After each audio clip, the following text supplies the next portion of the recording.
Hei, mina olen Õnnela Seinamets. Minu ja Heidi teed ristusid umbes 2,5 aastat tagasi, kui ma olin leidnud enda jaoks virtuaalse assisteerimise. Ja minu meelest oli see üks võimalus, kus ma sain tasuta Heidiga pooletunnise kõne teha. Ma haarasin sellest võimalusest kinni, sest Heidi oli jäänud mulle silma sellise edasiviiva, targa, ärivaistuga naine.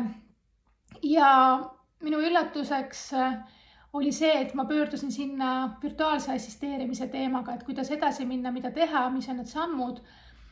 Ja tema ütles, et ta ei näe mind üldsegi virtuaalse assistendina, et ta näeb mind koolitajana. Tol hetkel ma mõtlesin, et mis nüüd siis.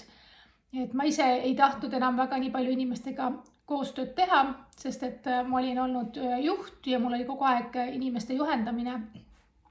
Kuid täna 2,5 aastat hiljem olen ma ometigi koolitaja, mentoriks ja virtuaalsetele assistentidele. Ma olen osalenud mitmel Heidi kursusel ja ka membershipil. Ja need kõik on väga väärtuslikud. Küsimus on lihtsalt selles, kas sina ise tahad need teadmised vastu võtta ja oma ellu rakendada.